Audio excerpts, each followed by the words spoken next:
does everyone has an agenda in front of you, hopefully? It looks like we have a quorum. Gotcha. Ready for the pledge, everyone?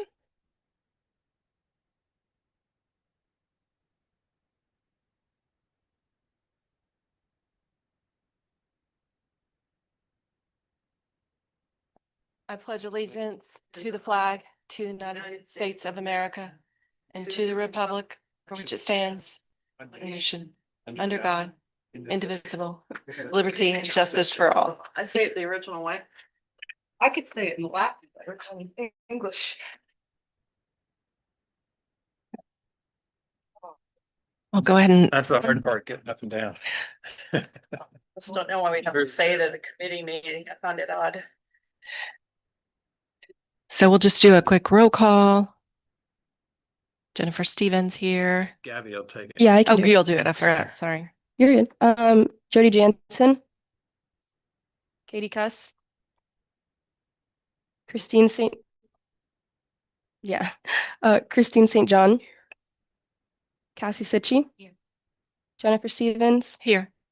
Karen Plant, Sam Harity, Allie Daly, Ashley Bruce, Joe Siciliano, Virginia Standish, Katie Lakeman,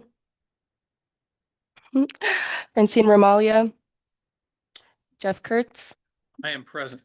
and then Gabriela Crosell. I'm present. Perfect. Okay, so we basically had 3 items on the agenda last time, and we'll start with the easy one. I'm sorry, go ahead. Are there any? That would be approval of the agenda. And if there are any additions, deletions, or modifications, you can talk about that. So it would be appropriate to have an approval of the agenda at this point in time. It's essentially the same thing as additions, deletions, and modifications. Do I have a motion to approve the minutes? Now, the agenda first. I thought we left off number 2 last time. Yeah. And I thought we were going to pick up the number 2 first. Oh, okay. Then the first one that we are picking up on is, I don't remember exactly what it was on the last agenda, but it's suggested to be the terms of office and the elections. That was the item that we really didn't get to in any sort of discussion. The other 2, there was consensus on, and one we decided not to move forward on. So the concept is, let's talk about the terms of office and elections, and get direction on that. And then the other ones, we should be able to wrap up pretty quickly, I think. About the one we were working on where 4 to hire, 4 to fire. We were talking about that like literally in the middle of the sentence when we left. That's number 2 here. There's a draft provided for the change. And I anticipate that taking a very, very short time. I think the discussion on terms of office and elections will potentially take us a long time if we're going to discuss a change. So it's my strong suggestion that we do that one first. So that's the one that we did not get to at the last meeting, except with like 10 minutes left in the meeting. Sounds good. Any other? A second. Okay, all in favor? Aye. All opposed? Okay. All right, so that passes. And then There's no one here from the public, so I don't Yeah. think we have to worry about public comments at this Okay. point. Perfect.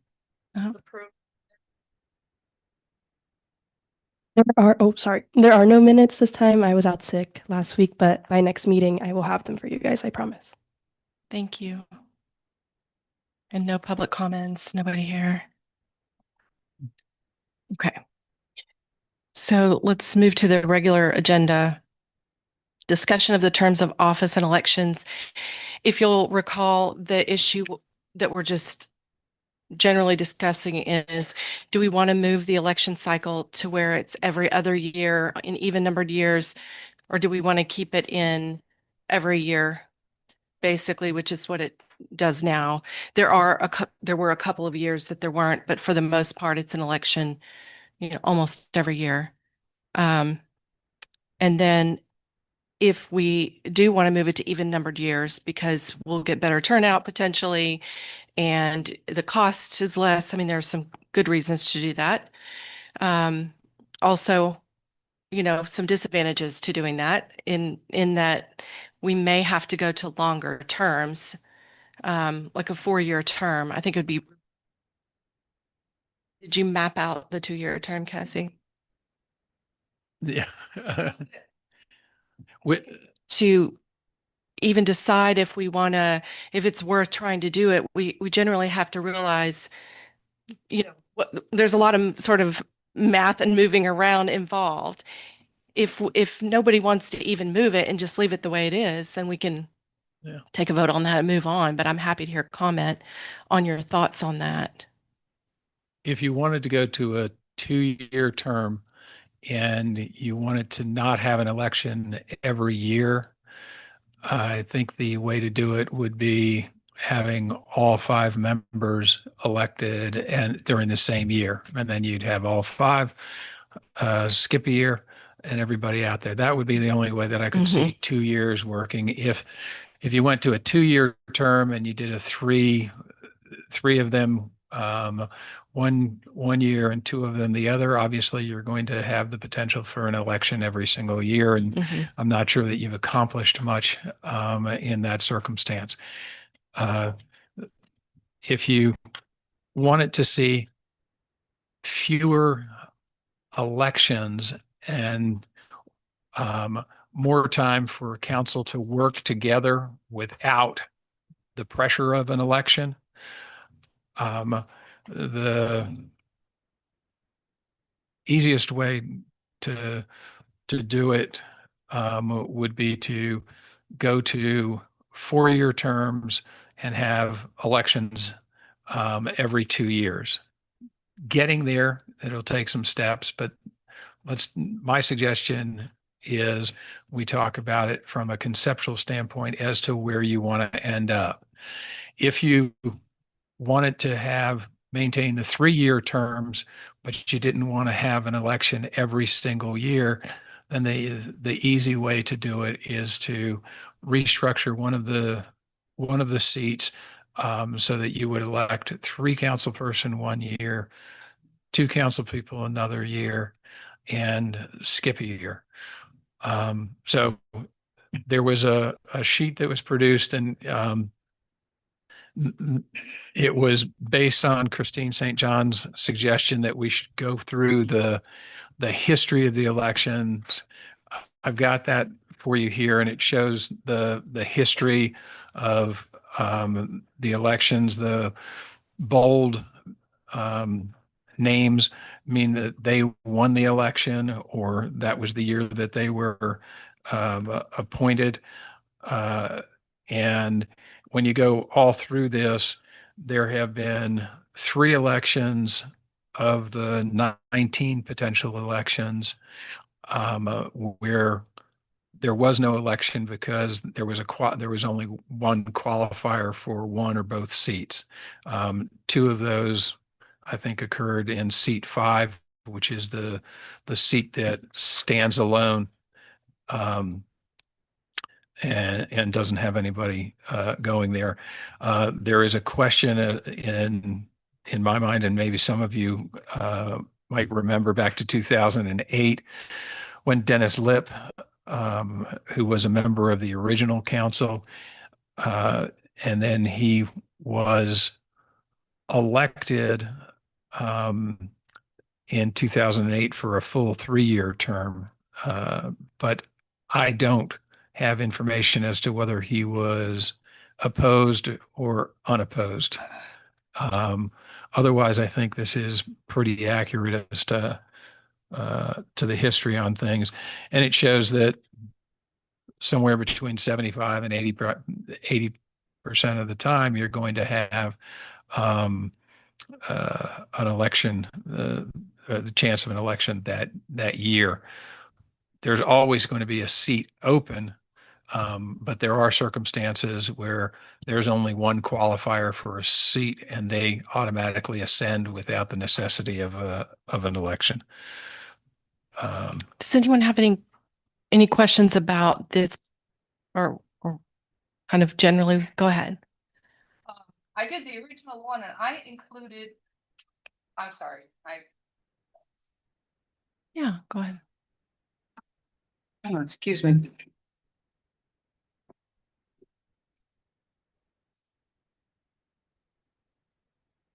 I included total votes cast and,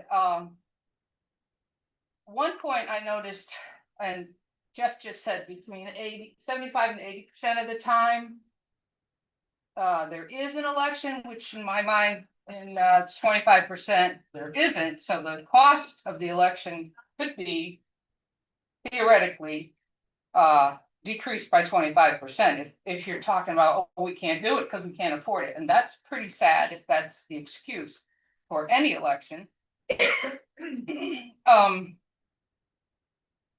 The other excuse was low voter turnout. And in the last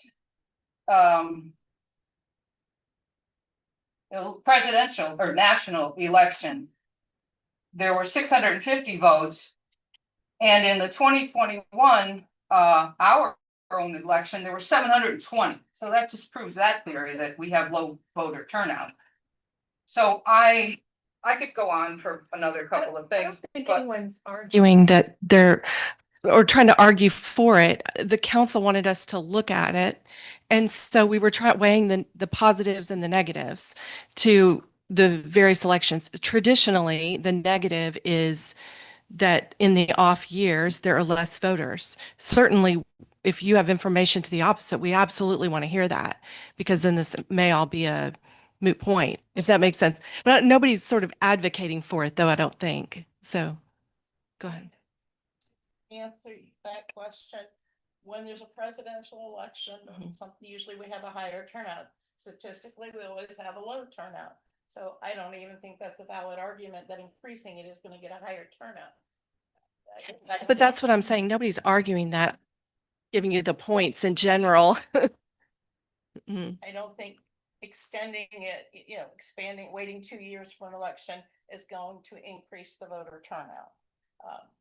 That doesn't seem to justify that argument. And to the point of the cost with our budget at what, $8 to $12 million, I certainly hope we could afford a small election every year, and I'd question if we couldn't. So I don't see a reason to change it. I think it's great at 3 years. I think 3 years is enough. I think Go the, ahead. Oh, Let sorry. her I talk just want to say thank you for doing that, Oh, that good. additional research. some- And I think it's helpful. I was curious because you mentioned the 2 years were the presidential election years. So more people would obviously want to turn out and vote when there's a national election. How about the other years when there was like no What- national election? if I could, one of the things that may be confusing to people is the national election, the real national election happens in November, as we all know. Our municipal elections are always in March. So what it coincides with is the primaries. And the primaries are sometimes essentially uncontested by the time it gets around to Florida. So that's not going to drive voter turnout. The argument that some people make with respect to voter turnout is that if you moved your elections to the November time period, that's when your governors are elected and your senators and your presidential elections, you will get a higher turnout. And that's generally true. Those elections get higher turnouts than municipal elections. The contra argument to that is that what you get in those elections are people who are not as concerned with municipal issues and not focused on that, and they're focused on other things, and therefore they may be a less informed voter. And the people that come out for the municipal elections are specifically interested and therefore are arguably a better informed voter. I'm not taking a position or suggesting a position one way or another, but those are the arguments that you generally hear with respect to voter turnout and the idea of March versus November. I think historically, I believe the most votes that were ever cast was back in, I'm trying to think when it was, might have been in 2016 when 2016's on that election, on that notice, it didn't reference that, but 2016 there was actually an election because that's when McClendon beat Rocker and Browning beat Gonzalez, and I believe there was 889 votes cast in that election. That wasn't on. That wasn't on your list. Yes, it is. But I'm not.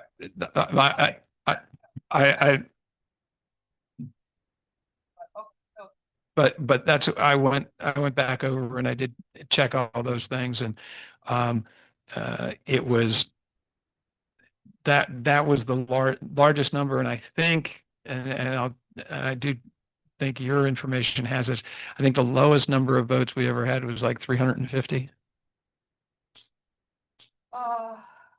54, yeah, in 2025. Yeah, and so that's the range of magnitude, and I think it would probably take a deep dive to see whether or not the particular primaries in various elections were contested to see whether or not the presidential election had any impact on that. So, the low is 354. If you take up top, oh no, we're on your flip side, you have 1,884 registered voters, 552 inactive. So quick math, 1,300 change registered voters. And we had 354. That's a pretty good percentage. And that's our lowest. That's the lowest turnout. I'm not saying that, yeah. Things online saying that for a small community, lots of Hatchie Groves has a high turnout. I don't. She had a comment down here. This way and it's not connected. Convenient. Is that right? Can you hear me now? Yes. I don't think it's so much turnout as far as what I'm understanding as to why the council wants us to look at it. I feel like it's more that because there's an election every year, that the dynamics on the council changes every year. Then there's a learning curve for the new guy to catch up. And then so we sort of lose our long-term vision and stability in the process.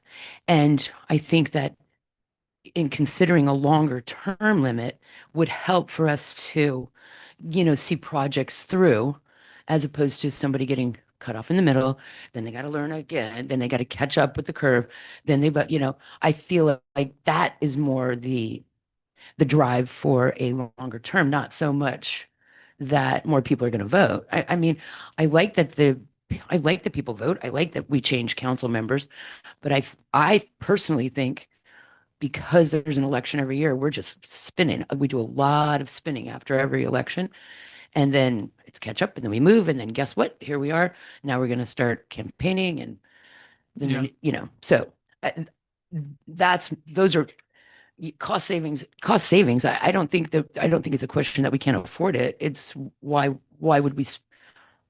not move it to every time there's a primary in the November and save some money. I mean, we're always trying to save money, right? I think that what Joe stated is the rationale for the change.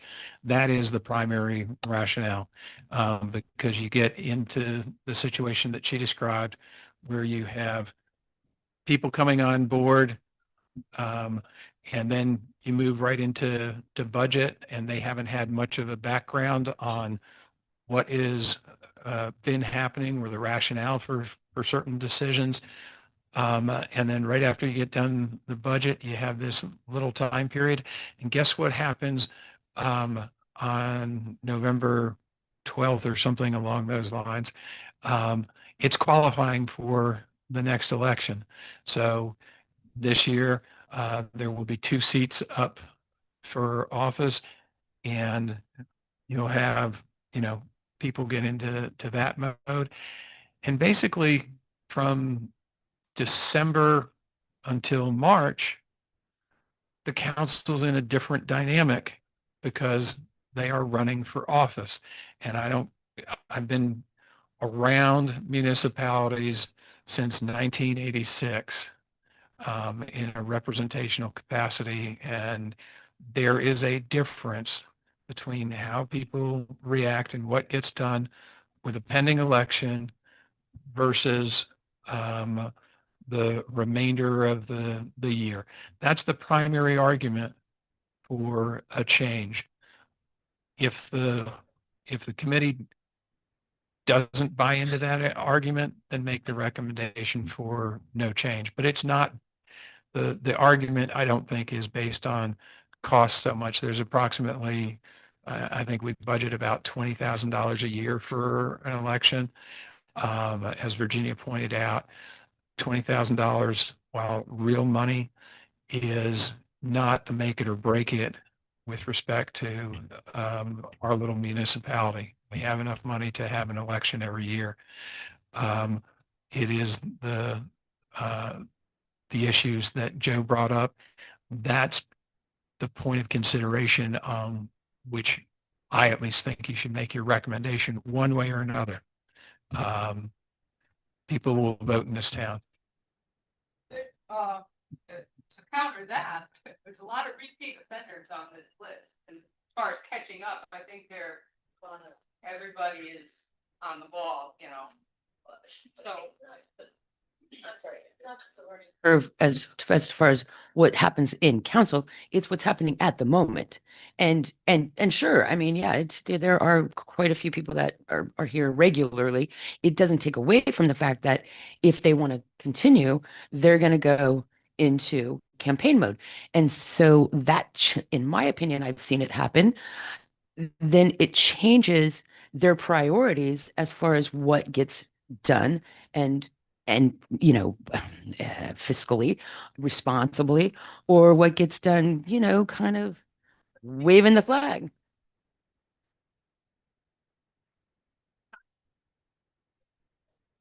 But if you add another year to their term, it allows for them to have a longer term vision as opposed to.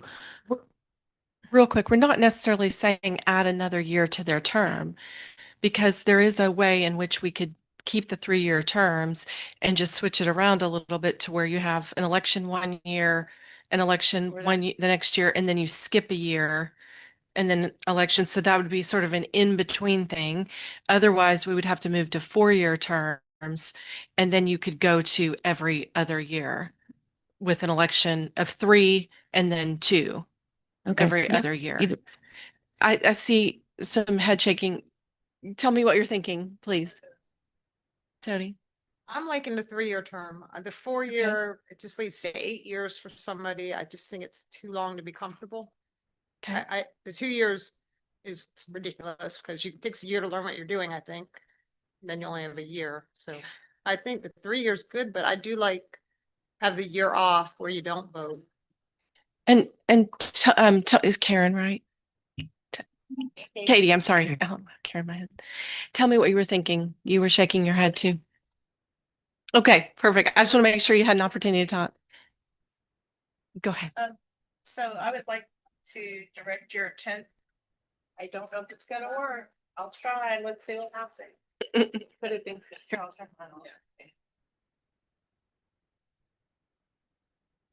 Hello? Yes, sir.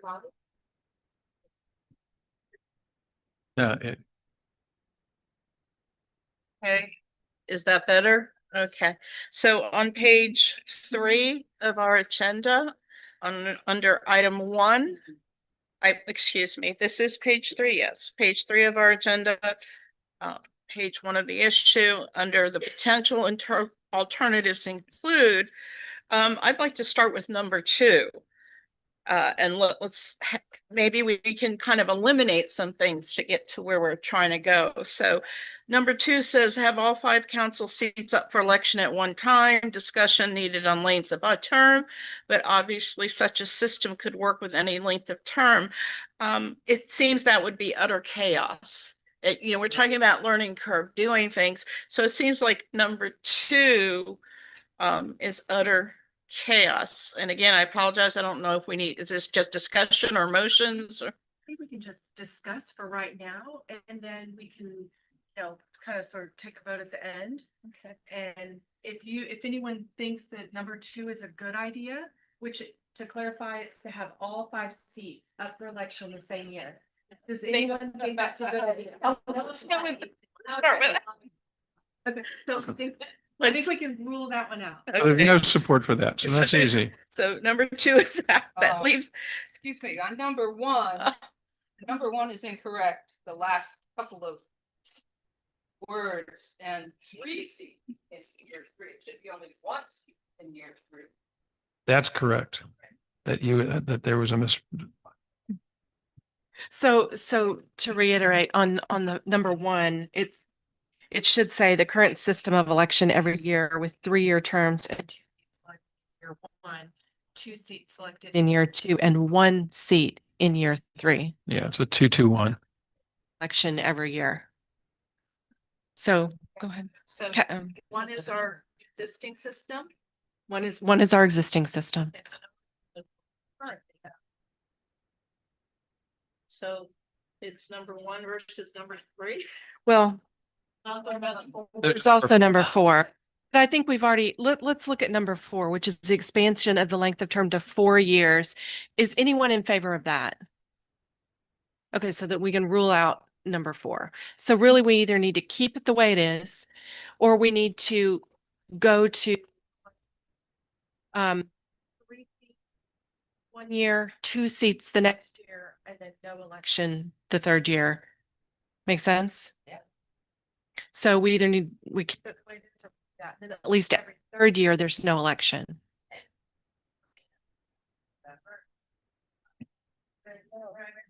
The- That's a separate question. So that would mean, there's a time when we're gonna go to the national election or the primary, and then there's another one. No, I think it's 2 separate questions. At this point in time, it's March. I don't think there is any stated desire that I've heard to go to November. If I've misconstrued that, let me know if anybody thinks it should go to November. But otherwise, I think the question is between 1 and 3 with elections remaining in March, unless I misspoke for you, Cassie. So I've heard one person give a plausible reason why we're considering this. What I think Joe gave a reason why she would consider, or the thought process things is going on. So the question you need to ask, I tried to, but I tried to give an idea what's the goal. And I looked at, I'll pass this out. It's only half done. Can I pass it that half done one? Of course you can. So this, what I did is page, but it's the first half, because you guys decided you didn't have the 4 year, 2 years, so you don't need that one. So I'll try to explain my chicken scratch. And then you gotta understand, you gotta ask yourself, because Joe's the only one that gave an idea what we thought, why we want to change it. Virginia gave another idea what we thought we shouldn't change it. So you need to ask her, are we changing it because we want to get more people? Are we changing it because we want more, we don't want to have any elections? Do we have election fatigue in this in this town? Do you see it with your neighbors? I don't know. You need to ask yourself that. So when you look at this chicken scratch, the first one, and please, I'm not an Excel person at all. It shows the current term, 2024, we had 1 and 3 come up. 2025, we had 2 and 4 come up. The E is an election. Okay, next year, we're gonna have 5 come up. E is an election. What And does that mean? Yes. Could you explain? what do you mean? When you say, excuse, I don't understand.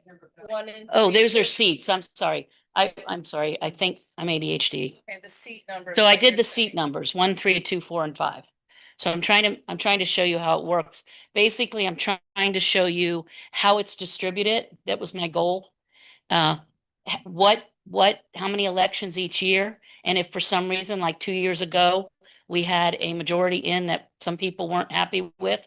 So we had to wait a year to flip that majority to another majority that some people are happy with, some people might not be. So I wanted to show the distribution of the flips if you don't happen to agree with whatever majority opinions, whatever decisions are currently sitting on council. So this is the current. And if you kind of follow my thought process, so then if we look up at the top, 2026 is this year coming up, seat 5 is up. Now, I didn't take into account the seat that was vacated and all that other stuff. That's too confusing for me even. So just think of it as we didn't have anybody vacate and we are standard election. Then you go, then 2027, seat 1 and 3 is up again. 2026, you're saying there's only one seat? Art, I'm not talking about the vacant. This year, will there be more, but just hypothetically say there was no vacancy. Okay, and we didn't have somebody leave and we have a full council and we have 1 seat coming up in March, which would have been seat 5. Okay, don't think about what's actually going to happen. I just want you to look at how the numbers run. Ask yourself, what are some other reasons why you would consider this? What's important to you? Because remember, whatever we do and whatever they do, they have to sell to our taxpayers, our residents. So the thought process of this is every year there's an election.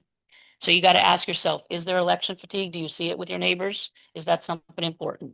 Joe gave a great point. They want to have more people with somebody, so you're not, maybe skip a year so we have more people that know things. But then there's the other opposite that somebody says, well, maybe they don't agree. Let's just say seat 2, 4. Okay, so we'll say in 2026, 5 gets elected. 5 agrees with seat 2 and 4. So now we have seat 2, 4, and 5 that have an opinion that differs from somebody else because we're all people. We all have different opinions. You only have to wait 1 year to try to flip that majority, possibly. Because the next year you would have 2 seats come up. We'll just say the 2 seats come up, they come unopposed and nothing changes. Then you have the following year, 2 and 4 would come up. So you would skip a year if you don't agree with 2, 4, and 5. Okay. But so that's just that one. Now let's flip down to the one, the proposed one combines. So they talked about combining the numbers. And when you combine them, like we'll combine seat 1, 3, and 5. And we're going to talk about this year. If we vote on it, the question is, do we extend seat 5? This would be a 4-year term. You're taking Joe's consideration, moving the seats to 4 years. Seat 5 comes up this year. Do we extend that seat 1 more year and combine them with seat 1 and 3? Or do we shorten? Saying it, in order to get into the new cycle of having 3 1 year, 2 the next, the one person's term is going to have to get extended.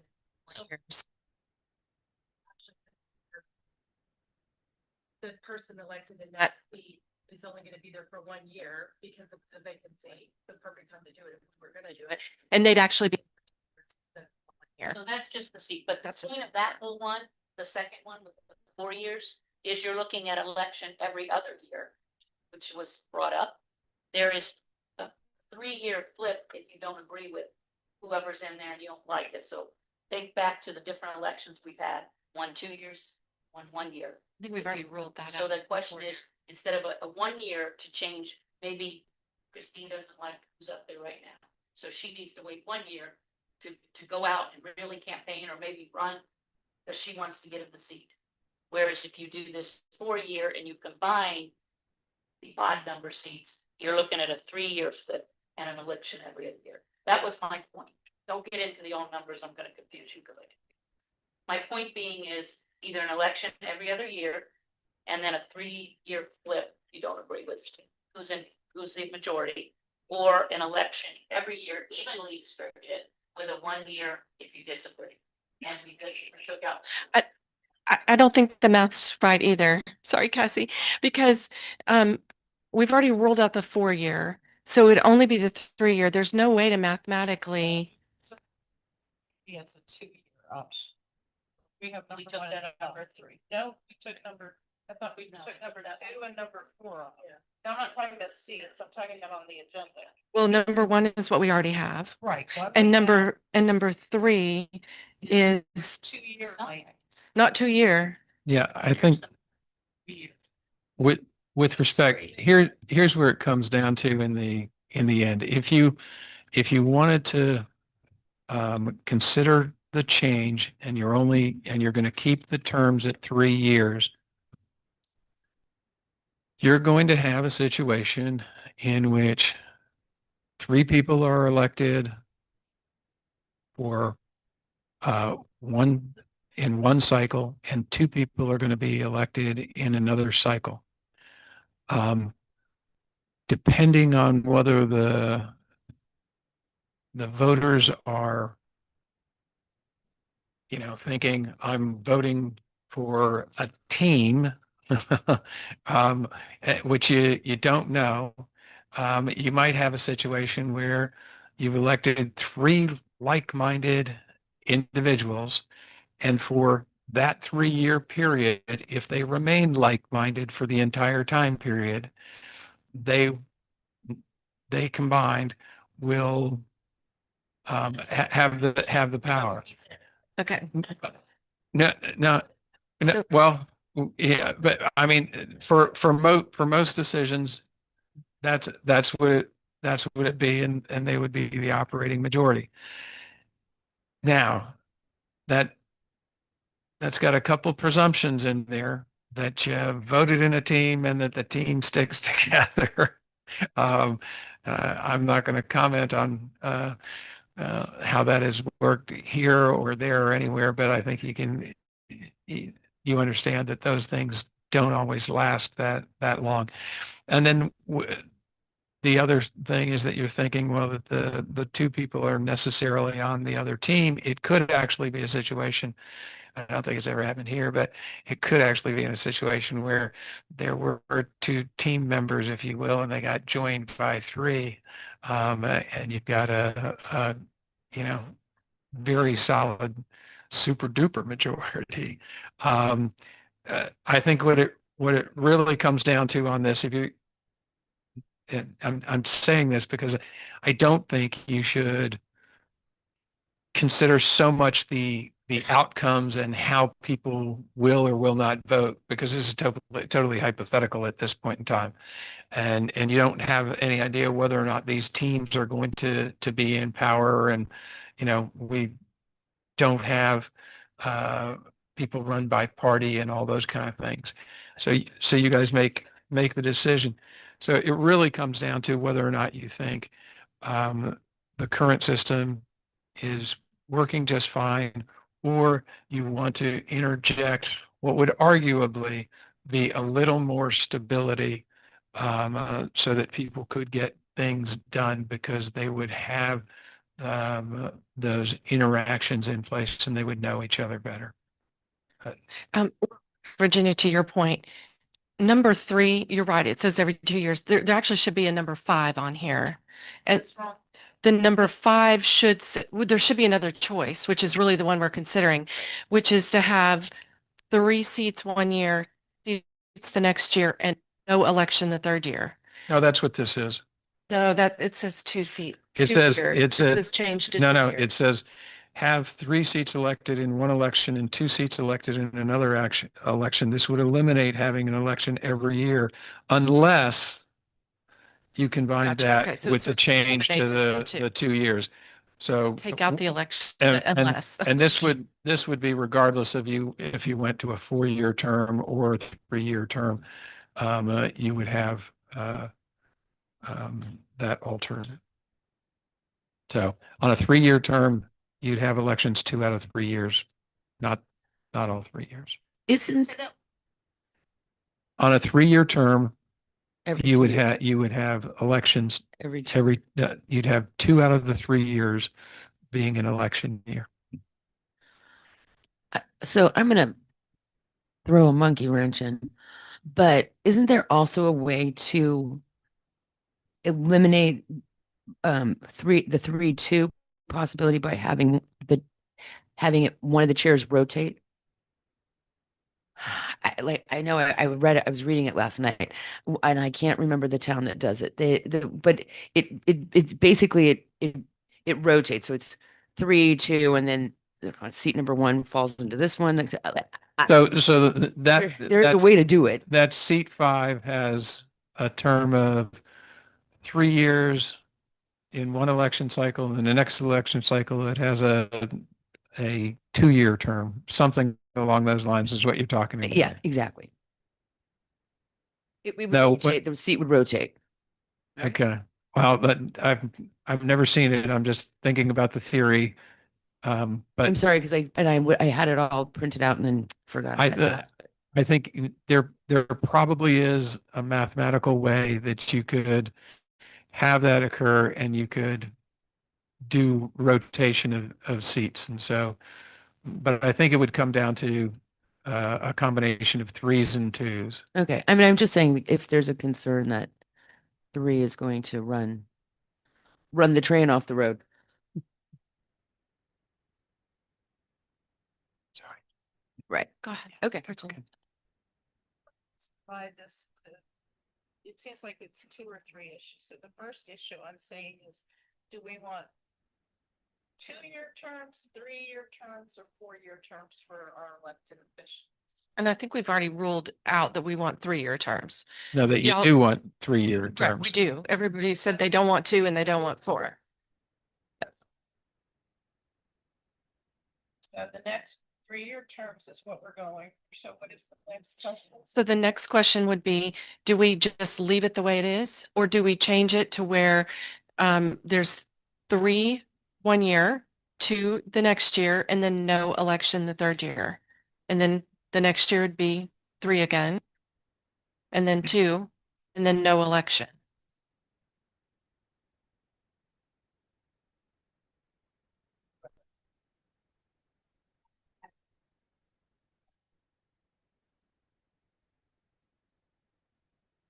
Yeah, just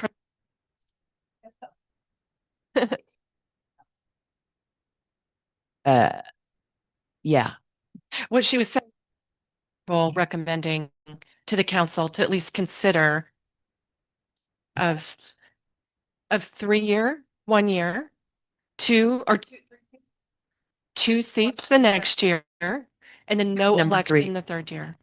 The first part of number number 3. 3. Go ahead. I don't know what to do, quite frankly. I liked your idea of, the variety, right? You can have more kind of a variety of opinions on the council, if the more turnover, if you will. I feel like if it's a 3 and then a 2 and then no election, I like the idea of a quiet year. But at the same time, I feel like more than half the council at one point is gonna be almost like what you were saying, like more than half the council is gonna be campaigning. So it's almost like even louder, they're all campaigning almost, 3 of them instead of 2. So that might be more disruptive if it's just 3, 2, and then no election versus what we have right now, which seems to be working. I don't know if there was an instruction from the council or thoughts beyond what we've come up with here as to why we're considering this, or is it just in general? I think it was General. just because it's disruptive to have an election every year. Yeah. That's I think if you I were, mean, that's what Yeah. that's what the thought was. I think if you, no, I think it's coming, all of this is coming from council. They're the ones that said, consider this or don't consider those things. That's why they limited it to particular items. I suspect that they get the idea that it is hard to accomplish something when you've got a changing landscape every year. And ultimately, from their perspective, I suspect that they are running with the hopes of accomplishing something. Point out the obvious. Having listened to too many council meetings, been to too many meetings. The problem with council is they can't establish priorities and focus on them. And they're blaming the elections for that. I'm going to be very blunt. I'm happy to say it in public at a town meeting. They need to get their priorities done and they need to focus. You're saying here, let's have 3 seats in one election, which there's going to be a learning curve for 3 of those 3 people. Something's just not making sense here when I listen to this. And I don't think. And the these are all problem is good the arguments. Yeah. Go ahead, Cassie. I agree with Virginia. Is it broken? And who perceives that it's broken? Is it working? And I go to all the meetings as well. And like I said, there's priorities. Are they accomplishing that? I don't see it, but I just was trying to propose some ideas. Right. So people could have passion. What this committee's responsibility is to make a recommendation. You don't make a decision on the issue. The council will take your recommendations. They will make a decision on how to move forward or not to move forward. They want your input. And so I think you should give them the best advice that you collectively have. Sorry, I just want to say that I agree with the priorities, but I wonder if the priorities are shifting because the landscape is constantly shifting. I mean, I sit in the audience regularly and listen, and it, I don't know that it's not priority driven so much as I feel like they're, like you said, after an election, then it's budget and then budget and budget and budget and budget and budget. And then there's only a very limited amount of time for them to get to the meat of what it is that they're trying to, do for their constituents. Listen, all I want is for the town to be in a position, my recommendation would be for the town to be in a position where we have given our council members the best opportunity to have long-term vision. And I feel like with an election every year, that gets a little lost. And they're short term. It's very, very focused on what's going to happen next. And when that seat changes and who's coming in. That's I will point out to those who haven't been to the meetings, there was a recent SWOT analysis. And one of the issues was a lack of establishing priorities consistently, which is why I'm focused on that issue. So I think it requires any member of council and any member of staff to start working together to establish those priorities, and new members coming in should be reminded, like, I get your point, Joe. Exactly. I think the focus needs to be, council needs to be strong. Staff establishes priorities, with council, and they stay focused on that. Welcome to the team. This is what we're working on. Give us your input. That's what, so what I hear from Virginia is status quo. If somebody wants to make a motion to that effect, well,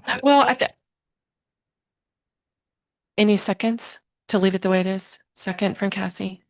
Well, let's just take a show of hands. Who wants to leave it the way it is? Okay. And then to change it to 3. I'm sorry. it's helpful for the Oh, record, especially I'm sorry. for Gabby. We have 10. Why people.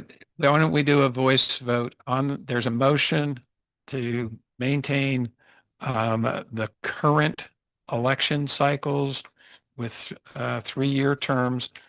And that's having two seats 1 year, 2 seats another year, and 1 seat on the 3rd year.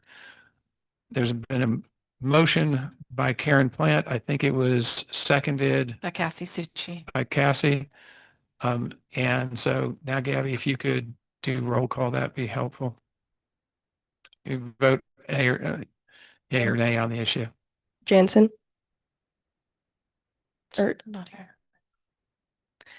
we can, You're gonna abstain. She's abstaining. okay. St. John, Suchi, Stevens, Yay. Plant, Daly, Bruce, That's yay. Yeah. and then Siciliano, Standish, Lakeman. Okay. So we're gonna keep it the same. So that's the recommendation, strong recommendation, Yes. and we can move on. Perfect. Thank you all for the discussion. It was very informative to think about. So the second issue that we had talked about was the amendment related to the majority vote to remove charter officers. We had basically voted on that last time, that we were going to recommend that the charter officers can be removed by a majority vote. Currently, it's a super majority, and we were recommending that they change that to just a majority. And if you'll look at the language, this is the proposed language. We're just taking out the word super. Everybody understand? Not page 5 of,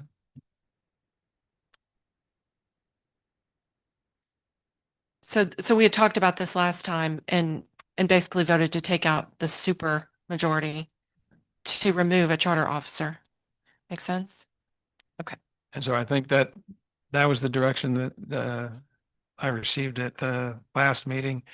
I will point out that it's my understanding at last night's workshop meeting, there was some discussion of, rather than having it be by majority, eliminate the provision from the charter entirely.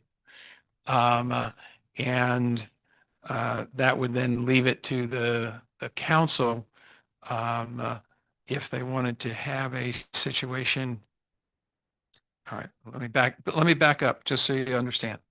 I'm not advocating, this is something that I think was mentioned last night, was Are you talking about what? remove that entirely from the charter. Yes. The town manager, for example, when negotiating for contract, that be part of her negotiation or his negotiation, whoever it is, instead of it being part of what's in our charter, then it would be whatever gets negotiated with the town, whether it's majority, super majority, how that person gets removed. Yeah. That was what Todd mentioned. And if you took it out entirely, there would, and the contract didn't specify one way or another, you could actually get into a situation in which a majority of the quorum could take the action. Because in the absence of any language that says a minimum of 4 or a minimum of 3, we have quorum requirements. The general quorum requirement is 3 members of council, and actions can be taken on the affirmative vote of 2 of those 3 people. That's the consideration. So I think the question for I for think you what all Jeff's- is, do you want to leave it in the charter? Do you want to leave the reference in the charter, or do you want to take it out entirely? And if you do want to leave it in the charter, does this language work?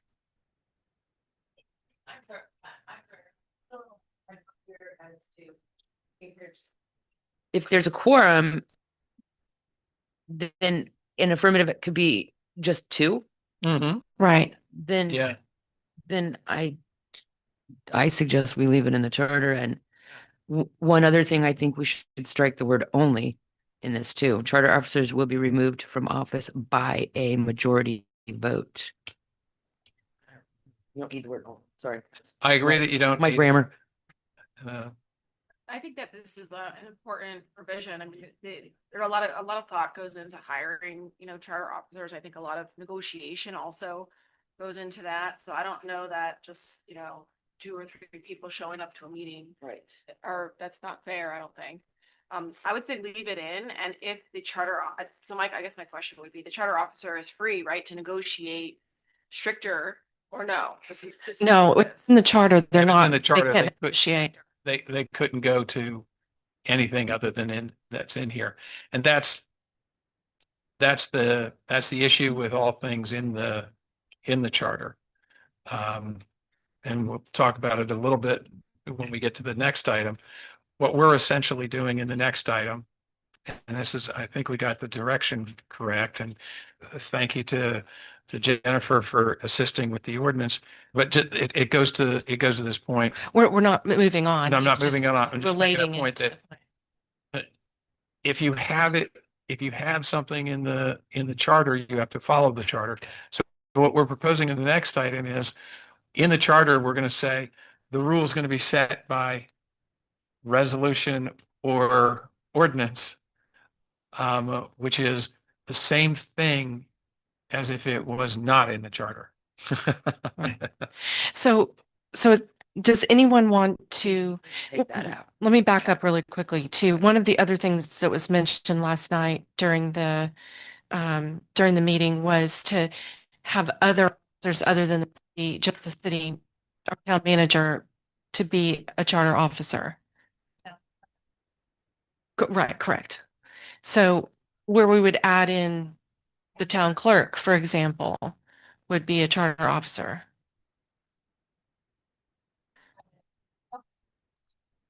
No, no, Last we did night, not- last night meeting, the council brought up similar to, Todd bringing up, take it out altogether. It was also brought up that we should recommend possibly adding other members to that. Virginia. Yeah, Here. I don't understand the reason why a council person would even suggest losing control of negotiations. I mean, you set the rules in place.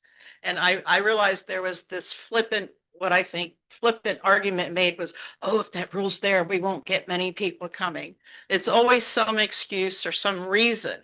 We make the rules. They want to apply, they can apply. And quite frankly, there's towns that operate quite efficiently with the town clerk being the temporary town manager till someone comes along. I just felt it was a very weak argument. And I think, yes, I thought what was strong was encouraging the town clerk to be acknowledged as a charter officer. And then I would even throw the finance director in, because that gives them all their own separate departments. I mean, I'll report directly to council. yes. So right now, those members, those people would report to the town manager. Is that how? it Correct. works right now? Yes. Instead, they would report directly to council. Yeah, I will weigh in to just give you my position on this, and I haven't talked to anybody about it. If you go to a situation in which you have the town clerk as a charter officer and hired by the council, and the finance director as a charter officer hired by the council, you are going to lose cohesiveness. Everybody is human. And if you've got 3 people or 4 people who report directly to council, you're going to have finger pointing as to why things didn't get done. You're not going to have ultimate responsibility in any one person for the operations. You're going to get into situations where if you're thinking about that, then in my mind, if I was tasked with drafting it up, I would say the town clerk is responsible for the town clerk's employees. So the town clerk's going to submit a budget. The finance director is in charge of the finance employees. The finance director is going to submit a budget. And what are you having the town manager manage? Because they don't control the clerk's activities. They don't control the finance department's activities. And so you say, okay, well, they're in charge of the public works department. And if you're thinking about this logically, and you're saying all these different departments need to report directly to the council, why would you not say that the public works director should also not be a charter officer and report to the town council? And what you end up with is you no longer have town council, town manager form of government. There are provisions in the charter that say your baseline is going to be a council manager form of government. Manager is going to be in charge of all the employees. And when you start adding people that are no longer responsive to the town manager, it is a completely different form of government and the town, the manager council form of government. What does Florida state statute say about the town clerk's position? What does it say about it? What does Florida state statute, how does it regulate town clerks? I'm not sure what you're speaking of. I don't know that there is a state statute on the town clerk. Well, I'm thinking that needs to be researched and presented to council. Like we may not even need to add it here, but I'm still with I agree with let's remove only and let's keep this in here. I believe no one is supposed to be directing the town clerk is my concern. So that's for a town council meeting. I'm just bringing that up to you now. I believe there's some state statutes and I don't believe that there is. I don't believe that there's a statutory requirement to have a town clerk, but I could be wrong. Yeah, I would say review that with your town clerk. It's not in 166. I'm pretty sure of that, which is the governing statute. But typically there are times when town clerks are charter officers. There are towns that the town clerk acts as the town manager, but you don't have state statute, as far as I'm aware, does not mandate that you have any particular provisions. You do not have to have a council manager form of government. You can have a form of government, which is typically referred to as a commission form of government, where you elect your road superintendent, you elect your treasurer, and they're in charge of the finance department, and you elect a mayor who's in charge of the administration, and everybody gets a department. So I don't believe that there's anything that specifically says the town clerk has to exist within a municipality. Is there anything that says at the moment that if there was such an emergency, like Virginia brought up, that the council couldn't just vote her into that position? Right? The clerk, that, for whatever reason, we lost the manager, and in an emergency, the council could say, well, let's ask the clerk if she wants to fill in. Absolutely. Okay. So there's nothing really that would prohibit. I mean, because council is supposed to, determine what staff is doing, and then staff tells their staff how to get that done, right? That's the idea. The town council is supposed to give direction to the manager, Mhm. direction to the town attorney. And Public The- Works. No. The- Public Works does not fall. He They- gets his that's- marching orders from somebody in They his town get, staff. and the manager All goes. Okay. manages all of those employees. Okay. Yeah. And that is the council manager form of government. Right. That is the predominant form of government for municipalities in the country, Okay. especially smaller ones. I think the concern is that, especially like the finance director, having the ability to report directly to council, if everything goes through the manager, potentially, and I'm not saying that potentially everything's filtered on manager. Or so that advice, which I is going, I think for the the town finance director of independent advice about how the town is spending their money. I think we can look at this for next time and maybe do a little bit more research about what other towns do and what those job descriptions are of the town clerk, whether there are any statutory requirements in the state of Florida, and look at this. But I think we all agree that it should stay in the charter, Mhm. take out the word only and take out the word super. Does that make sense? Like to make a motion that we keep the language that says the charter officer shall be removed from office, strike the word only by a majority vote of the full council upon demand by a charter officer. A public hearing shall be held prior to such removal. Second. Okay. For purposes, Virginia made a motion and Karen. Karen, sorry. I'm terrible with names. I apologize, everyone. Karen seconded. Gabby, if you could do roll call. Jansen, St. John, Sachi, Stevens, Agree. Lamp, Daly, Bruce, Siciliano, Standish, Lakeman. Okay. And then I'm at what goes in the bucket of what a charter officer is. Does that make sense?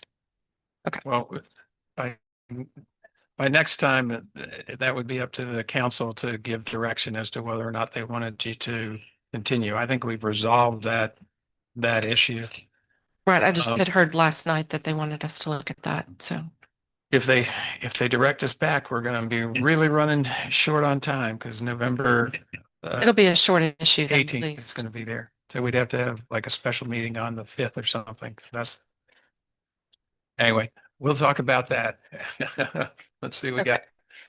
So our final issue is what contracts the town attorney would be reviewing.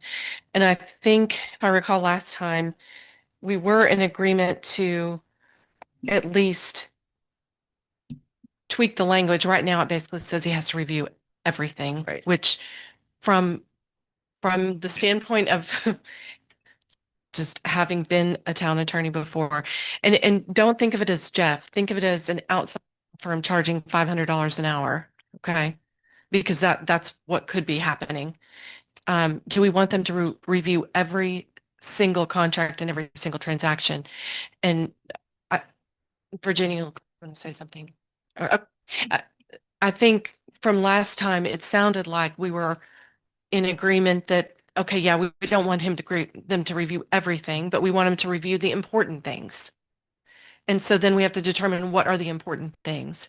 And so I took the liberty of drafting up an ordinance, which would basically take that out of the charter and put it to an ordinance. And the ordinance would give the categories of items that the town lawyer would need to review before they could be moved forward. And if you basically go to section 3 on page 8, it would be any contracts with a total value exceeding an amount set forth in a resolution adopted by council. So that might be, that's one of those things that really depends on the times. If we put $5,000 now, you know, in 5 years, they may want to move it to $10,000 and we don't want to have to do a whole new resolution to do that. And I think our suggestion. I mean, was not, I mean, a 10,000. whole new ordinance to do that. I'm sorry. And I think our suggestion was $10,000 be the Be the, materiality cost. And- Anything above 10,000 or more, it would get reviewed. and we weren't going to put that in this ordinance Yeah. though. And also remember the town staff or town manager can do things up to 25,000 as long as it's already, you know, allocated in the budget. So this would be presumably lower than that, but also it includes things that are approved under the annual budget. So if it's something that's already been allocated and already been approved under the budget, then presumably, you know, the town could go ahead and go forward with whatever that is. What we're really concerned about is we don't want the town agreeing to some agreement that puts it in a bad legal position. I mean, the lawyer's not going to be commenting in any way about the dollar amount being spent. They're going to be commenting on the legal language of the contract. And so if it's for some small amount or some routine matter, then, you know, presumably there's not going to be a whole lot of potential liability. If it has to do with conveying or acquiring real property, an interest in real property, purchase, sales, leases, easements, any of that, no matter the dollar amount, we would want the lawyer to look at those. Yeah. We want to make sure those are looked at and good. And any contracts related to developer agreements or amendments in reference to land use or zoning approvals, we want the lawyer to look at that. Contracts requiring bond issuance or other financial instruments, any kind of debts, you know, we would want the lawyer to look at those. So we're really just putting items into two different buckets, which are important and not important, routine. And I mean, the dollar amount's a little bit, I mean, it matters for sure. But if the town, if we say, let's said you have to review every contract over $5,000 and it's just a routine contract, it could be a contract for $1 million. And that doesn't mean the lawyer's not going to make a judgment on the dollar amount and whether that's a reasonable dollar amount. He's going to be looking at the legal language in the contract to make sure that it's, you know, there's not any gotchas in there for the town. Go ahead. I'm no lawyer, but I don't see the word franchise in here. Is it covered when we enter into franchises with, you know, waste management, or is that So intergovernmental? I mean, does that fall under something else, or don't we don't we? Yeah. Typically with franchises, what you do is you do that by ordinance. Oh, each one is You its own. establish the authority for the franchise within an ordinance. So- And you would have to read through that Yes. contract. And then within the ordinance, there might be, you know, a form agreement of. Okay. Depending on. Just checking. go ahead, Cassie. Sorry. What was your rationale for removing no contract with the town shall take effect until his or her approval is endorsed therein? Where are you? I'm sorry, back to page 6, the stricken words, the stricken line. It says approve, strike all, so it's in that paragraph. Go down to no contract with the town shall take effect until his or her approval is so endorsed thereon. You struck that. What was your rationale for striking that? Because remember what that is that the endorsement means that you're actually signing off, you're physically signing on the contract.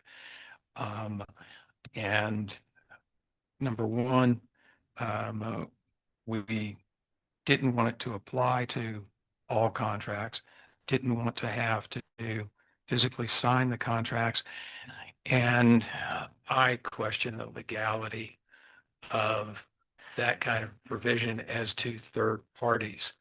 If the town enters into a contract with somebody and they deliver services, and then it turns out that it wasn't signed by the town attorney, you're not going to be able to say, oh, that contract is void.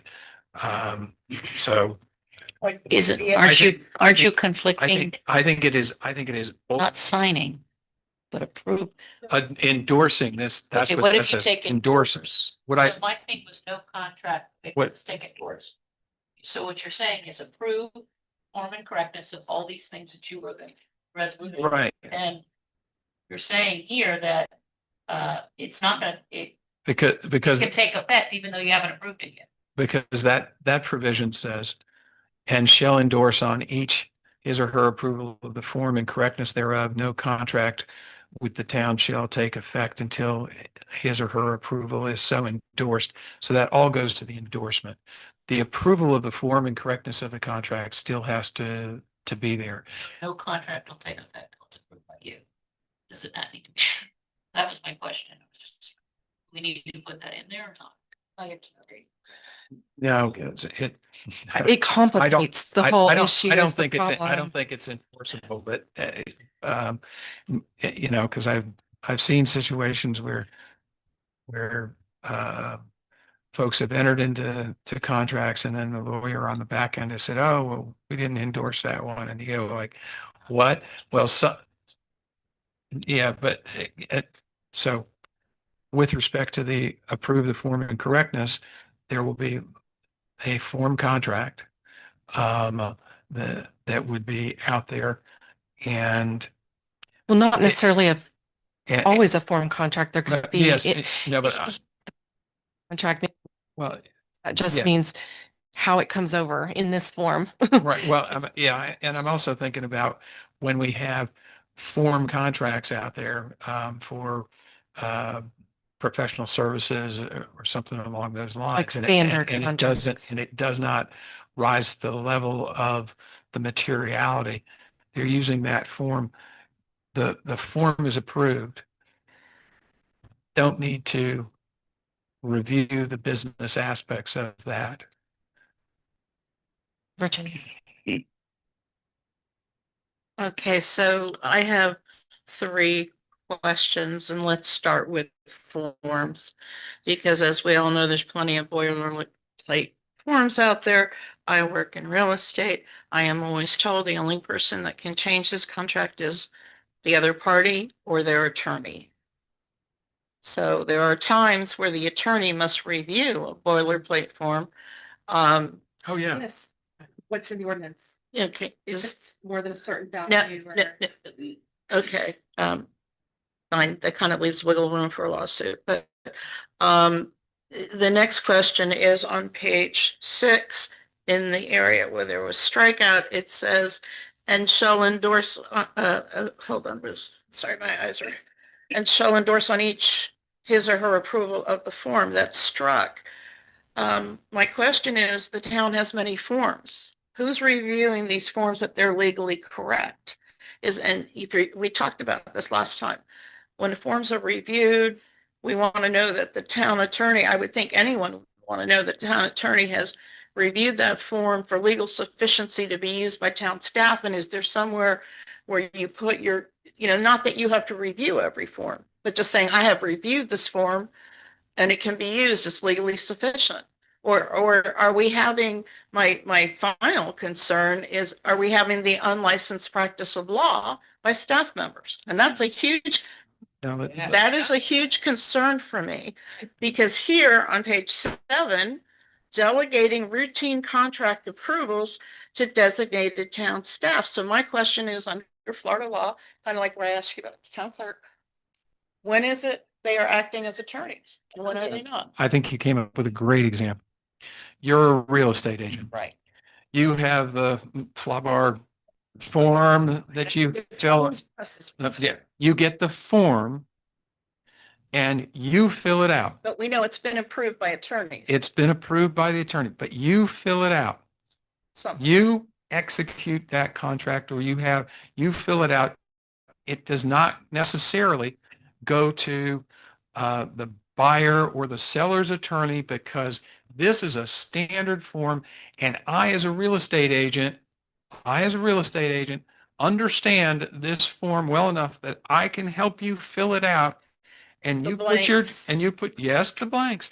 You put the John Hancock on it and boom, we've got a legally binding contract and it says these things. Because we know Okay, that. but you form is have, but approved. that, but there has not necessarily been, because it would be cost prohibitive on every freaking offer, to have your attorney, unless it's a really big number and a lot of those kind of things, but on a standard normal couple $100,000 offer on a house, you don't go to your attorney and say, wow, can you check out this form and charge me $500? We all instruct them to review any contracts with their attorney. Yes, they do, but you do, but they don't. And you still have them sign that contract. And the reason is because it is a form contract. Approved by And- the attorneys. And that's exactly what I'm going to. Question is, how do we know that form was approved by the attorney that they're using? Yeah, I thought it was. Right. That, because there's some, the top of the form says. That was, and I don't see that addressed here. And we could certainly, do you understand what she's, I do understand. I think I understand what you're saying.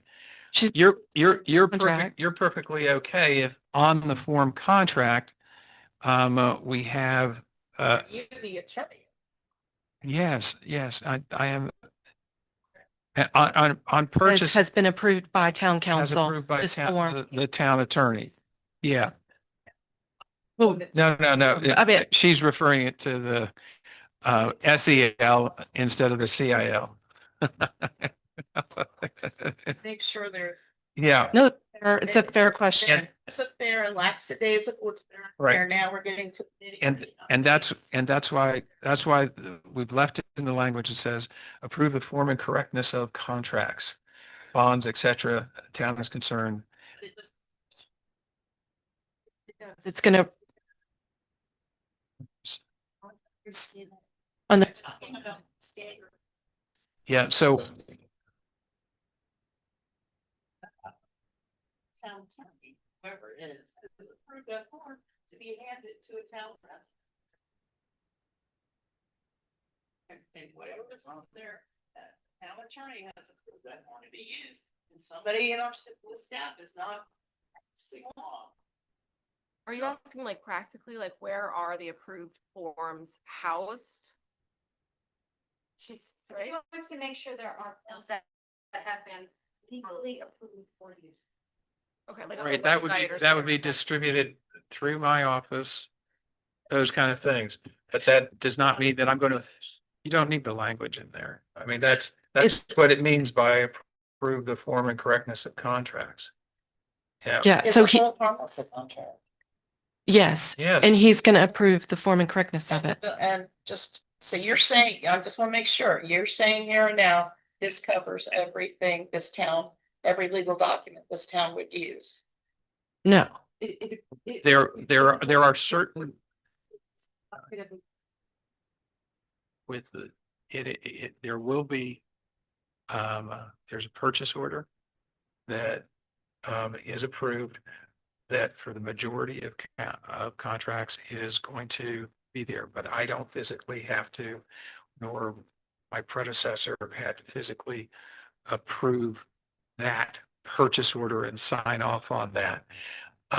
There are circumstances where it's going to be routine purchases of items, usually with credit cards and stuff like that, where no, there is an underlying contract as part of the purchase that's made, that is not reviewed by the attorney. And that's why we go to the materiality issue and say, if that purchase for goods and services is above an amount defined in a resolution, and the reason we want to do it and define in a resolution is to take care of changing circumstances and inflation without having to change the ordinance. You then, those contracts above a certain amount would be physically reviewed. I think I understand what Virginia is saying. Should the word be unless defined by ordinance versus as further defined? Because here it seems like you're approving this as defined by ordinance, but you should be approving everything anyway, unless there's an exception, right? Is that what we're trying to do? No, we're doing the opposite. Doing the opposite. We're doing saying the- ones that are. You're trying to define the We're one. defining the important categories of documents there needs to review. But he has to do everything right now. Right, and if you don't want him reviewing everything right now. Right. Because realistically, and a little bit in your mind, you have to take Jeff being a town employee out of it. You have to. No, I understand that. Like, Lawyers are expensive. to Let's review. make this very expensive. We don't want him reviewing every single contract. We want him reviewing the important. I don't, correct me if I'm wrong, I don't think that's what Virginia's saying. I don't think we care about, to use your example, going to Lowe's and buying a hammer. That's not what we're talking about. Right. I think, and we're not, I think the clarity that is being sought is the definition of the word form. Is it, this is the right kind of form, or is this the correct content in the form? And I think that what Virginia wants to make sure, correct me if I'm wrong, the clarity is that every form that staff is using for those important contracts, have you reviewed that template, that form template, to make sure the content of that template to be used has been verified to be legally sound, and that it's not going to open us up to a lawsuit or a lien or anything like that? I think is that what you're asking? Yes, and that's why I use the real estate example. It's the same sort of thing with the content. I don't review necessarily understand, what but- blanks or how but- they're going to fill in the blanks and what they're going to be doing. It's not, but I think the question is it, or should it be written somewhere in here that you will review the initial form templates for accuracy of content of verbiage? So from a legal perspective, when we see the words, the form, approve the form and correctness of the contract, it doesn't matter if it's a template or if it's something that, John's Engineering just sent over in his form of contract. It's either one. But what we can do, I think, is in this language with our buckets of what's important is we can add in a category of documents which are pre-approval of standard form agreements that are routinely entered into with the town. And it has, some demarcation of it's been approved. Right. Some approved, we can certainly, I think, add a sentence into the buckets of Perfectly. both. And the reason I bring this up is in the previous years, that the council have gone on with their own forms and done that, and that is my concern, is that the town attorney is aware every form that's being used, and if forms being used that the town attorney not approved. It shouldn't be. Yeah. No, I think that's perfectly legitimate concern, and it's easy enough. Yeah, and that's not a problem. And I think we can add that in. Yeah. Any other questions about what should be added in? Any ordinance should it also say or resolutions implementing this provision shall be approved by, and then the last words, are we talking like majority, it's a little an affirmative vote? I don't really know, is that like everybody there or? that's the typical language that we have in there, and it matches some of the. So no fewer than, it's just confusing to me. I don't know if we can clean up that last. The reason, what it's saying is you need 4 votes to approve that particular ordinance. So you don't get into, we didn't say super majority or super majority of the entire council. You need 4 members of the folks, which means that if you have a super majority and there were only 4 of them that showed up, and that's a quorum, 3-1 is a super majority, but Yeah, you're just saying 4 votes, and there's other language in the charter with respect to some of the other provisions that mirror this language, so it's consistent as to what we're doing.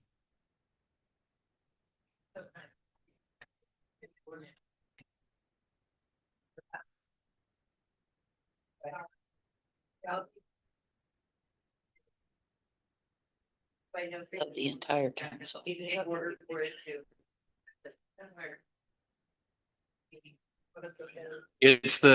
I think it's the same, as I said,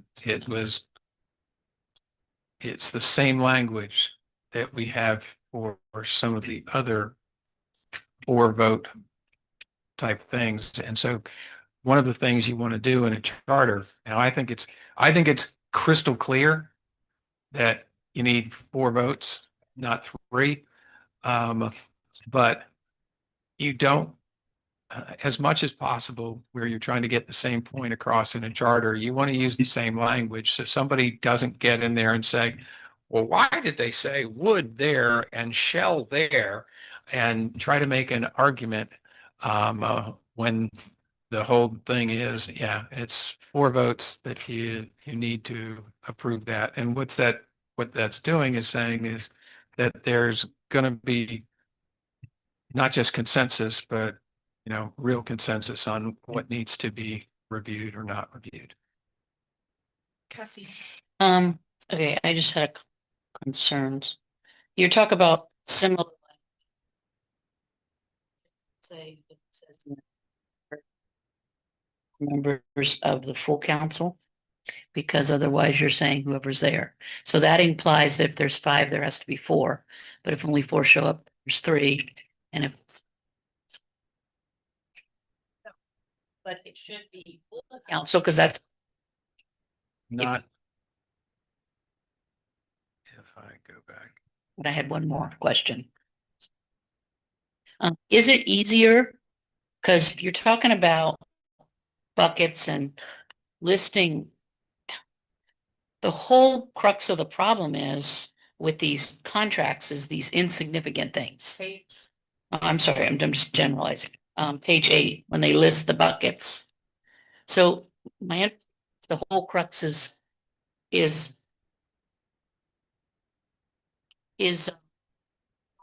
insignificant ones like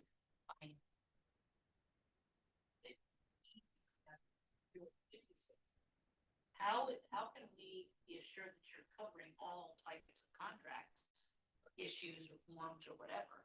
Wouldn't it be easier to identify the ones that you think are insignificant, because those seem to be the less amount, and then we know if we use any and all, and then accept these, it'd be easier, and then we don't have the concern that might be something that maybe was a developer's agreement or something. But I think Does that make A sense? covers those because A covers all 5, 10. Excluding routine operational purchases approved under an annual budget. So this basically covers any other contract over that dollar. It has to be approved by the town. And the reason Because sometimes contracts related to land use, zoning approval, intergovernmental agreements. real property conveyance, those could be $10, a lot of times. Those could be $0, but we still want him to approve it. Easements are real property interest. Mhm. We use the example of going into Home Depot. So all of us are under the same contract or situation as town employee.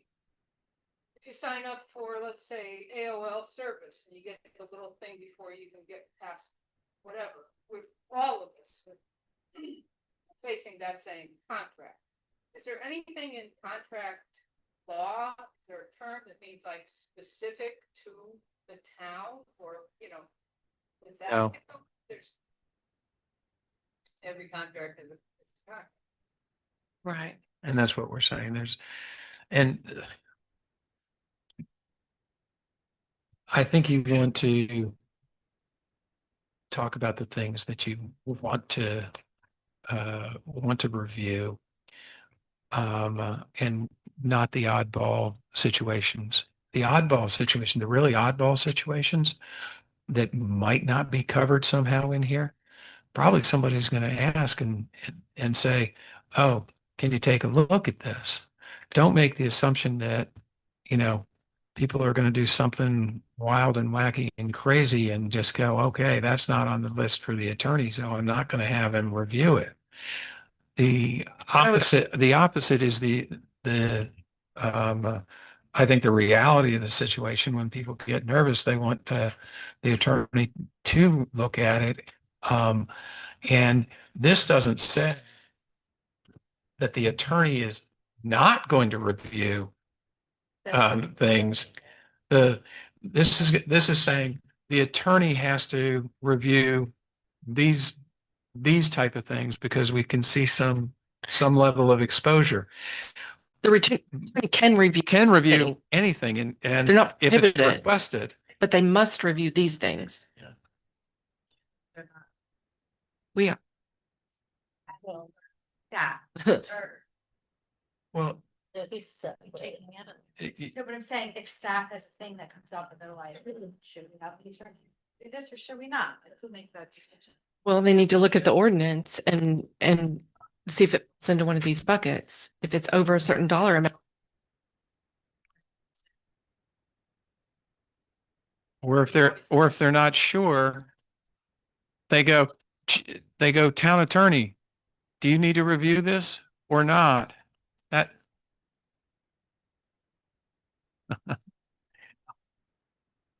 as they put it on the pile. But I say November 5th is going to be a lot better when where the executive assistant paralegal shows up.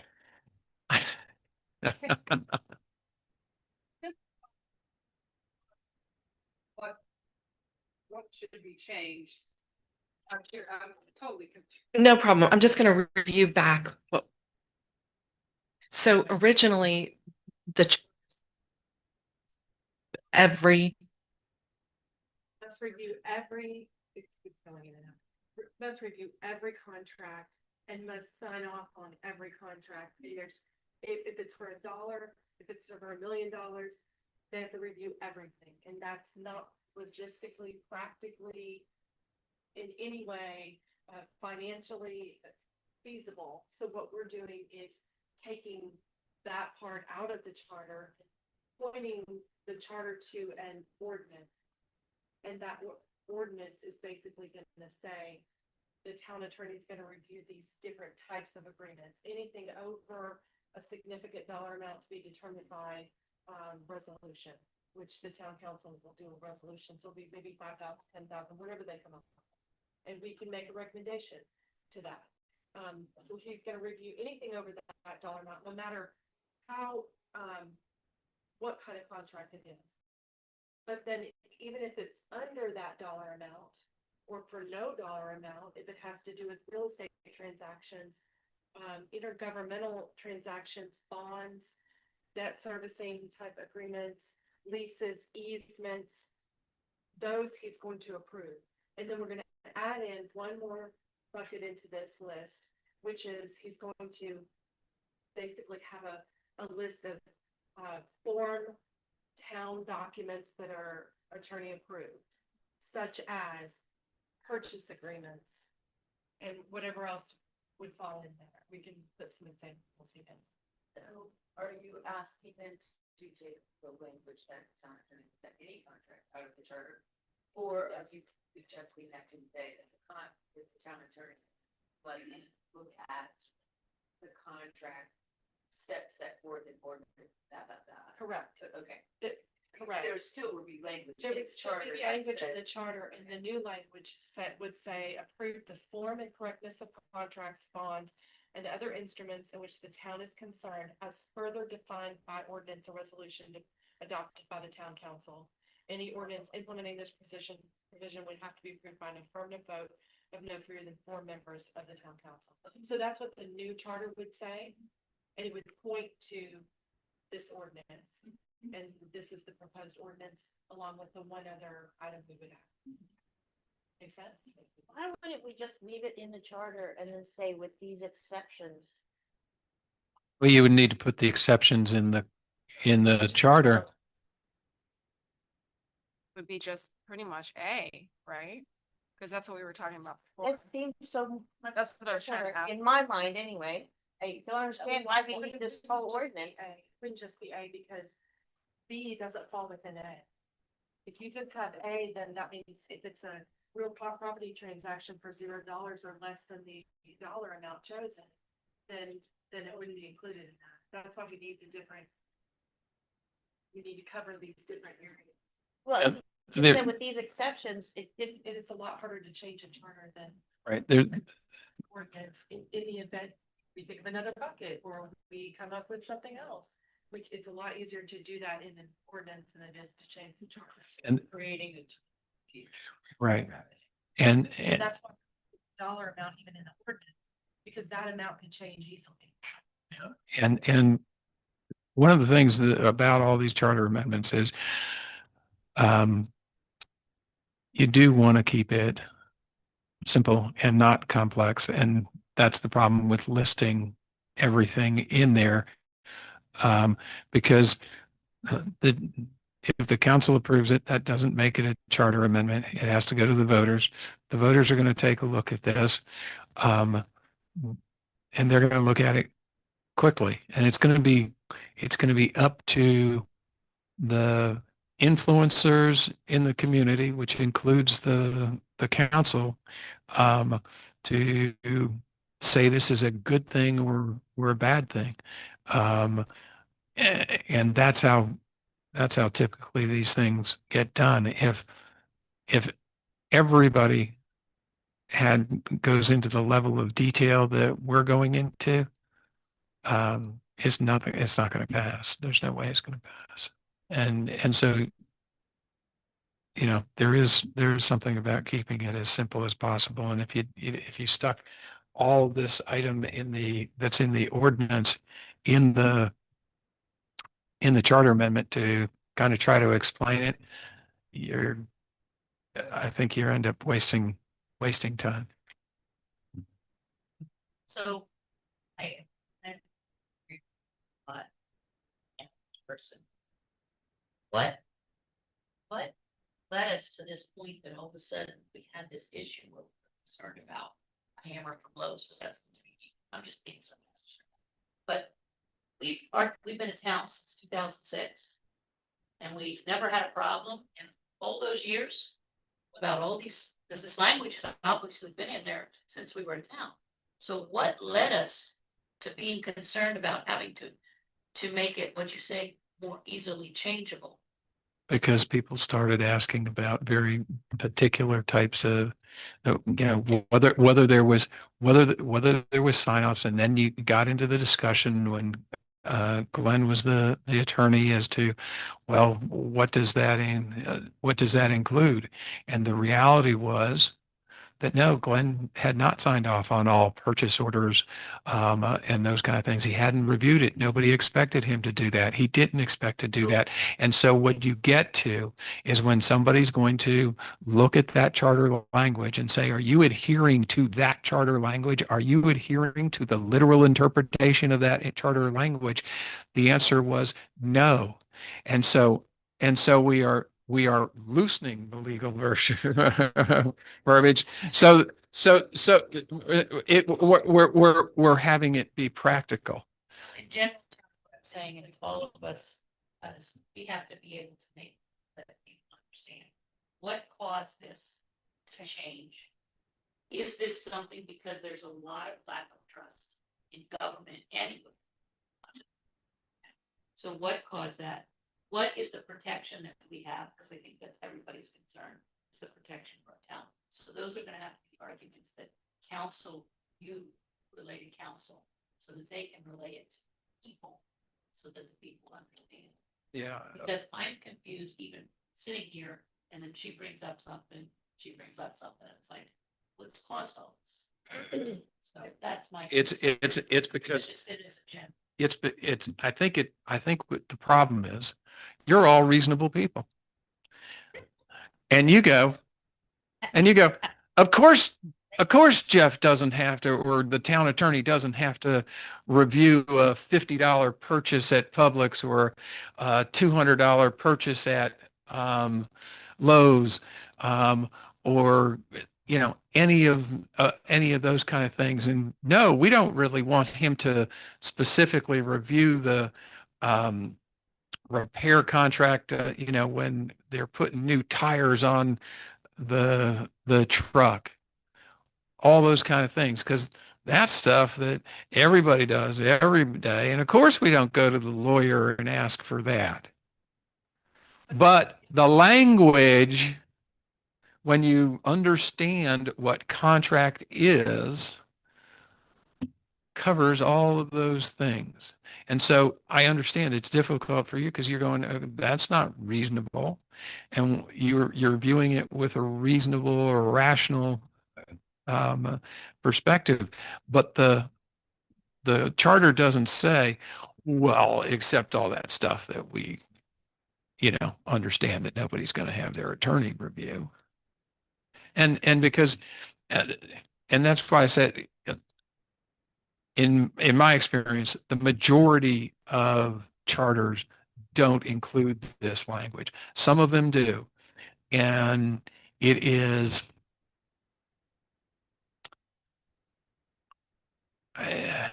antiquated.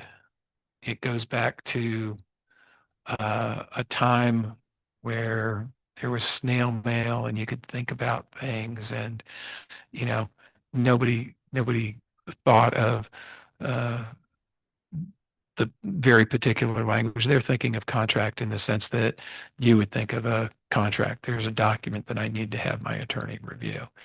Not this, well, every purchase is a contract under the UCC. Yeah. And just so you know, when I drafted this, I've been general counsel for a number of companies. And I thought to myself, what kind of contract, if they brought it to me, would I say, oh my God, why are you giving this to me? Versus what kind of contract would I say, you mean you signed that without me looking at it? And that is literally the lens through which I looked at these types of buckets, because that's really what we want him looking at. And again, remember, he's not looking at the dollar. He's not looking at the blanks we're filling in of the dollar amounts. He's not approving that so-and-so could spend $500,000 on this. He's looking at the form of the contract. That's it. So realistically, we just want to make sure that there's not a big gotcha out there for the town on a big dollar amount. And that's what A covers. Anything over that small dollar amount, he's going to have to look at. And then any other, and we're calling them high consequence contracts. That's the definition up here. And these all fall in, we consider all these high consequence contracts. And if there's any other types of contracts, like I had other ideas and thoughts and worked on this for many hours, going through, looking at my old files of what kind of things we looked at. And this is really what what I came up with. And then Jeff even added in a couple of things. We had good discussion about it. It was productive. Specifically related to the town. Yeah. But I think this makes it more realistic and able to be followed, which the current one is not able to be followed to the letter. So I think it's great. We have attorneys on the too as well. Yep, all human. So we only have 10 minutes left. Did we get a motion on I was just going to this? and the motion will be also adding in that other standard form contracts, that there would be basically like a database of standard form contracts that would be pre-approved by town council. Why don't you have vernacular? Sure. Yeah, okay. Okay, I'm I'm going to make a motion. Yeah. I'm going to make a motion that we approve a recommendation related to the town attorney review of contracts contracts, with the exception of adding in, we'll make it paragraph F on page 8 below section 3 that will include the town attorney's approval of standard form contracts for use within the town, such as town purchase orders. Yeah, I mean, we can use IE like examples. It's fine. Did you get all that, Gabby? Want to take the roll call? Did we have a second? All right, do we have a second? Okay. All right. Second. Second by Joe and Ally. Do we need the roll call? Yes. Jansen, St. John, Sachi, Stevens, Agree. Plant, sorry. Yep. Daly, Bruce, Siciliano, Standish, Lakeman. Motion passes. Pass the gavel back. Okay. I have the gavel back. So, any choose, I think that was it.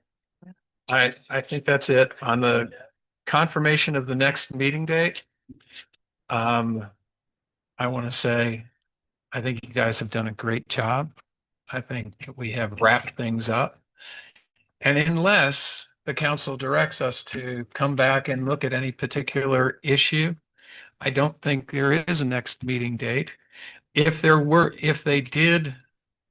council does do that, we're going to get together on November 5th, if that's acceptable to the.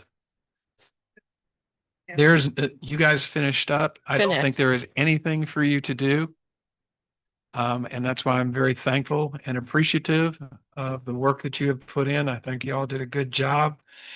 And this will be presented to the council at the November 4th meeting. You will all get a copy of the final drafts of the materials that is presented to council. We will present this in an idea format for them. The final draft of an ordinance would come to them on their November 18th meeting that they would have to have. And then we would pass the second reading in December.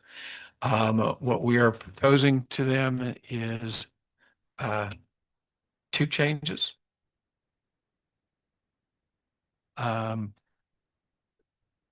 No, on the third one, you decided status quo was the recommendation. They will get all your recommendations, but there are 2 changes that we are proposing to them. They are relatively simple. And they are not bound by anything. They have the ability to add, subtract, all that kind of stuff. But I will tell them that you guys were a very effective committee. And if they direct us to come back, as I said, it's going to be very short notice. It'll be November 5th. There will not be any backup materials. We'll just go from whatever they talked about to presentation. So I want you to keep that potentially on your calendars. And the reason for that is whatever comes out in November 5th, we would have to get to them by November 17th, which really means a turnaround of like 3 days. So I appreciate your indulgence with that on that.